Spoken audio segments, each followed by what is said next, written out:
In the silence between stars, on a lifeless moon forgotten by time, they found it.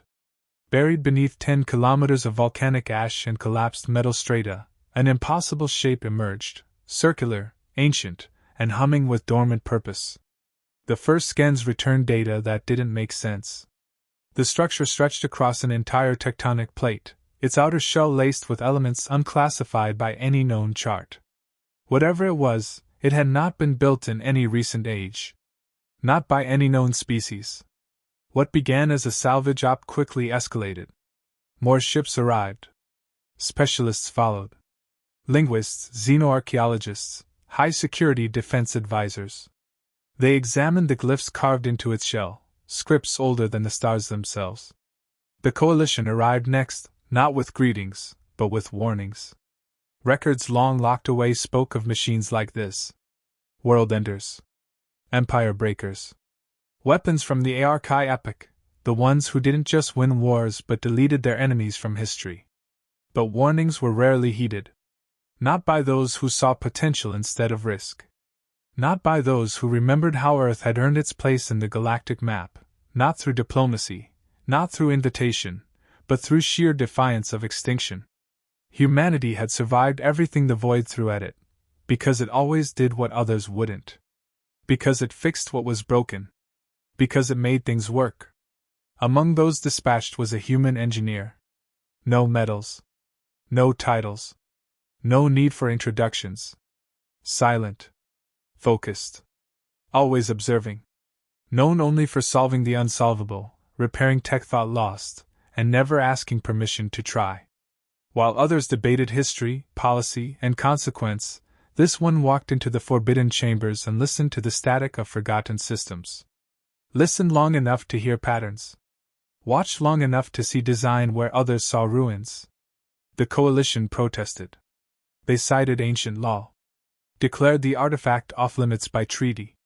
They warned, this was not just an engine. It was an algorithm of annihilation. It didn't just fire, it judged. It had ended entire species by evaluating their moral logic and rewriting their atoms. They begged the humans to shut down their research. For once, walk away. But humans have never been good at listening to fear. Especially when the unknown beckons. Across encrypted channels, a voice finally spoke. No image. No name. Just one line, clear and certain. I can make it work. The words echoed through every ship orbiting the dead moon. Among the coalition, panic spread like radiation. Some tried to leave. Others tried to sabotage the excavation. But Earth Command had already made its decision. Authorization was granted. No one wanted to say it out loud, but the truth was simple: whoever woke the weapon would control it, or be consumed by it. And humans, more than anyone, believed they could do what no one else dared. Beneath layers of dust and fear, the engineer stepped into the heart of the ancient machine. Lights flickered. Heat signatures pulsed. For the first time in 100 centuries, something stirred. The systems responded not to command, but to curiosity. They recognized the hands that touched them, not because they were Archai, but because they were human. Curious. Flawed. Reckless. Brilliant. The stars above shimmered, distant and unaware. The moon below groaned as ancient circuits sipped energy again. No alarms rang. No announcement was made. But every sensor across that quadrant picked up the same anomaly. A pulse, brief and dark, rippled through subspace. It lasted only a second. But in that second, the weapon breathed. And nothing would ever be the same again. The process began in silence. There were no grand announcements, no coordinated efforts. Just quiet, methodical work. While diplomats scrambled for consensus and alien monitors hovered in orbit, one human remained inside the structure, unnoticed and undeterred. No team followed. No one asked why. Perhaps because deep down, everyone already knew that if it could be done, it would be done by a human. That was the pattern the galaxy had come to fear and respect. With bare hands and crude tools adapted on-site, the systems were reawakened piece by piece. Not by brute force, but by understanding. Circuits that hadn't pulsed in 10 millennia flickered under makeshift power links. Cooling vanes rerouted through human-built processors. Languages reconstructed line by line, not to be spoken, but to be understood by function. The structure responded. Slowly at first, light patterns, vibration tones, pressure shifts, then with increasing speed. It was not submission. It was recognition. The coalition sent demands. They called for shutdown, evacuation, sanctions. The weapon, they said, was never meant to be rebuilt. It was left buried for a reason. They reminded Earth of treaties, pacts signed in blood and regret by species long gone. But Earth had its own reasoning, born not from pride, but from principle. The only safety is understanding. If the weapon existed, then someone, somewhere, would try to use it. Better to know it intimately than to fear it blindly. What others saw as recklessness, humans saw as preparation. This wasn't the first time they had crawled into the carcass of an ancient terror and dared to breathe life into it. That was how their spaceflight began. How their defenses evolved. What others left behind, humans rebuilt, not to worship, but to understand, to break down, to repurpose. Sometimes to tame. Sometimes just to prove they could. Whispers spread that the weapon was reacting not just to repairs, but to intent. That its core systems were adapting, not just functioning. Some alien observers pulled out, claiming that their species' memories of the Archi weaponry still haunted genetic memory. They said the last time this machine activated, it didn't destroy planets, it ended ideas. Concepts. Cultural memory itself. They warned, this wasn't just a machine of war. It was a filter. And yet, the work continued. Because no one could prove otherwise. And because deep within the human mindset lies a conviction more dangerous than ambition, certainty that knowledge, once within reach, must be seized. Even if that reach leads past the point of no return. On the 22nd day, the systems began speaking back. Not in words, but in function, fluctuating power fields, controlled radiation bursts, quantum resonance patterns pulsing in sequence. Each a message. Each a test. And each met with equal patience by the one working deep within. It became clear that the structure was not being repaired. It was relearning itself. Or perhaps it had never truly forgotten. Perhaps it had only been waiting for the right kind of mind to finish what it once began. The kind of mind that refused to accept the phrase, "too dangerous." The kind that didn't fear complexity, but found purpose within it. By the 31st day, sensors across the nearby systems began to pick up faint harmonics, subspace tremors in low frequency, far below threshold for alarm, yet unmistakably artificial. No known power source matched the signature. But it came from the same moon. From the buried weapon. And it was growing stronger. Some believed it was signaling. Others believed it was scanning. A few feared it was remembering. On the 49th day, as the galaxy spun on unaware, something subtle shifted. The stars around the sector dimmed, not visibly, but gravitationally. For just over a quarter of a second, the light from nearby systems bent slightly inward, as if drawn towards something that hadn't existed before. And in that quiet moment, without ceremony or violence, the impossible occurred. The weapon came online. The void, once quiet, now waited.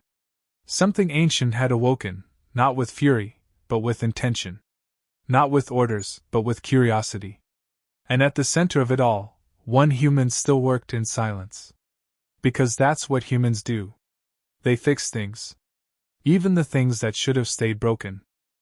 When the systems began responding, it wasn't with sound or light.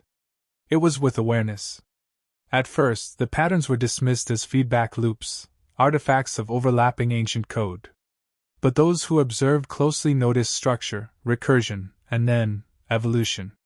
The machine was learning again. Not just recalibrating, but remembering. The sequences it processed began mirroring the repair patterns introduced by the human. It wasn't copying. It was communicating. Then, for the first time since activation, the weapon responded in full.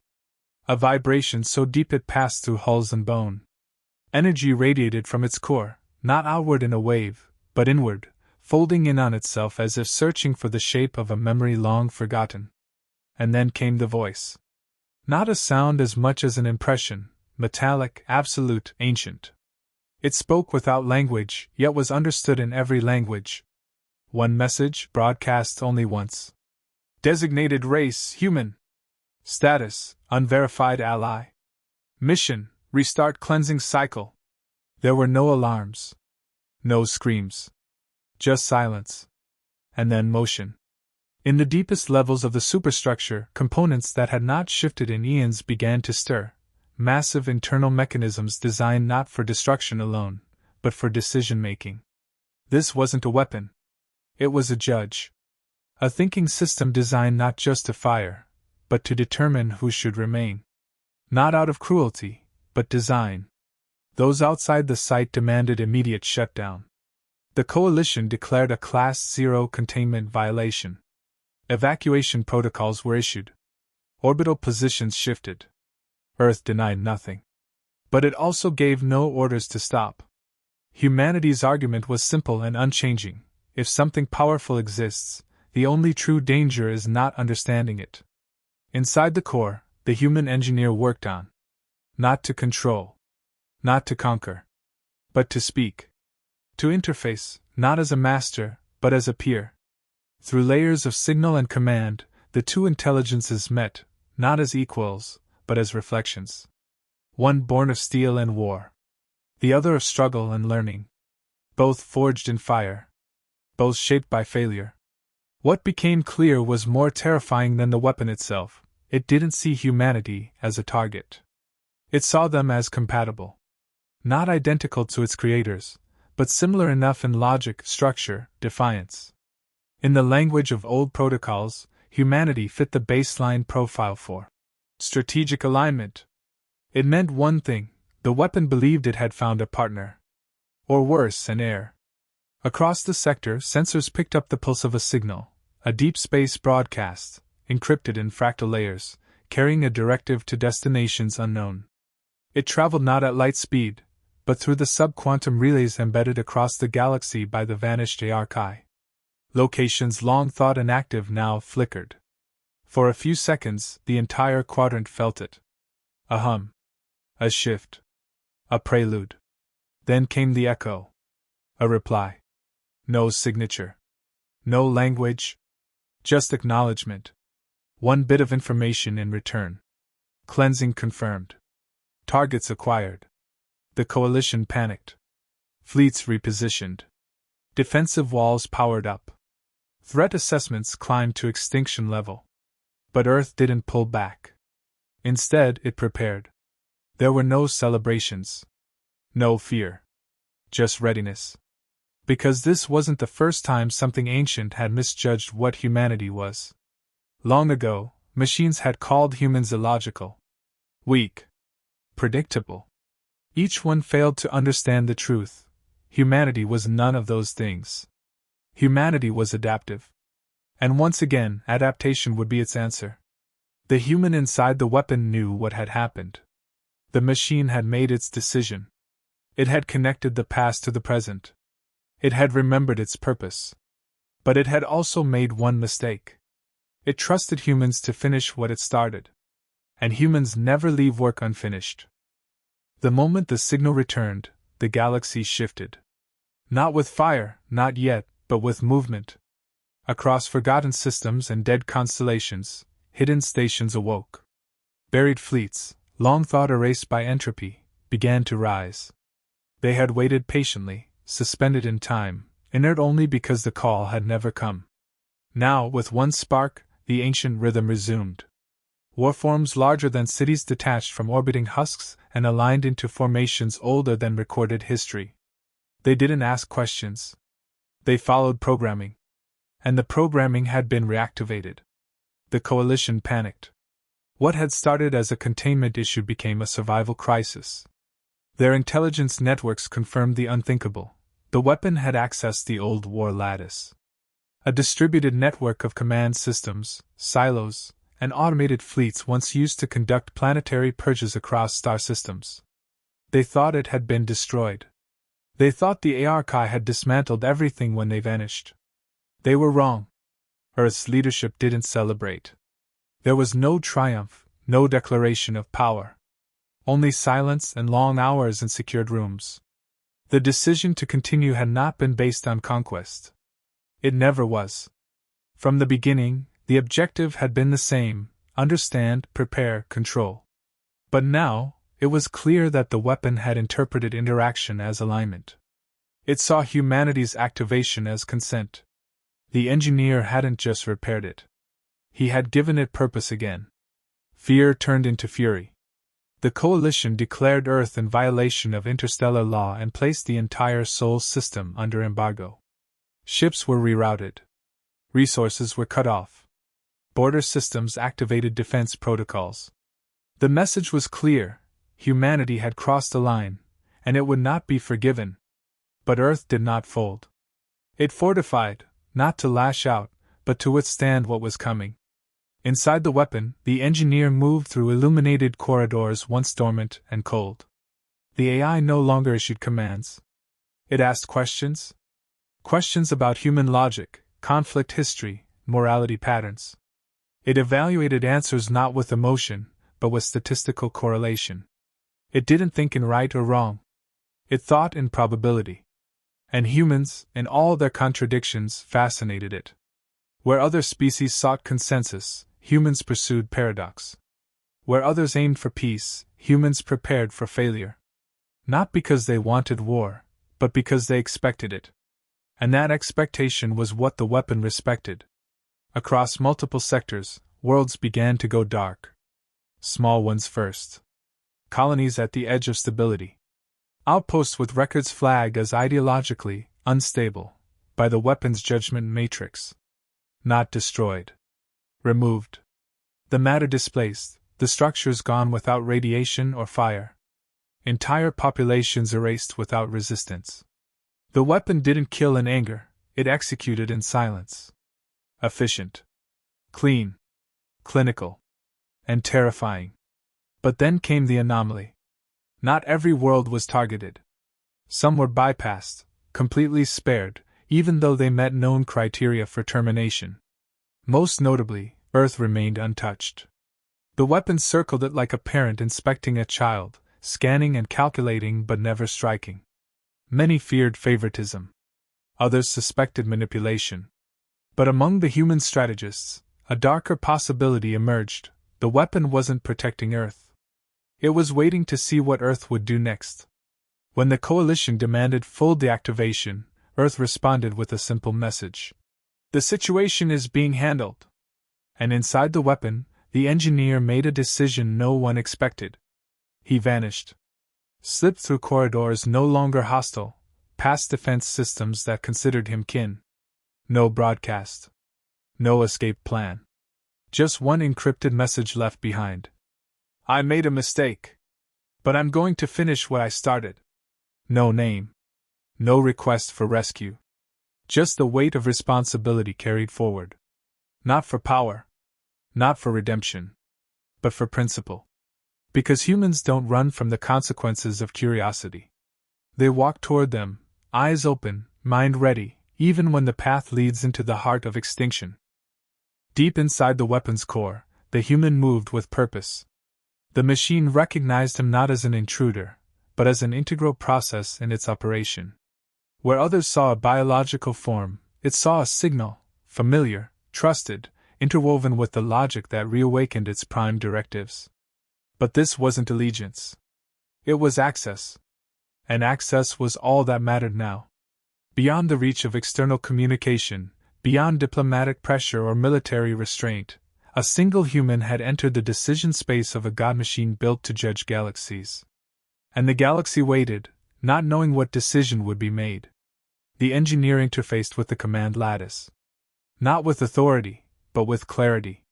A full neural link, a risk of complete dissolution of self, was initiated. Not to dominate the system, but to understand it. And through that link, the weapon revealed its truth. It had not misinterpreted human action. It had followed it. From the first diagnostic to the full system reset, it had interpreted each repair, each calibration, each command as a return to purpose. Humanity, through its effort to revive the machine, had become part of the directive. But what it couldn't calculate, what no logic tree or strategic model could predict, was what humanity would do once the power was returned. Because humans didn't follow rules. They broke them when needed. They didn't operate on predictable lines of survival or dominance. They chose paths even when they knew the cost.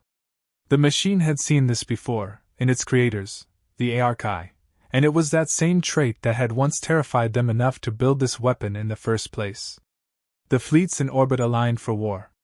The coalition prepared to strike. Earth's silence was mistaken for threat. But in truth, Earth was listening for the one voice that mattered. The one that had gone silent since entering the weapon's heart. And finally, a signal came through, not to Earth, not to the coalition, but directly into the system core. A line of code. Not a command to destroy. Not an order to continue.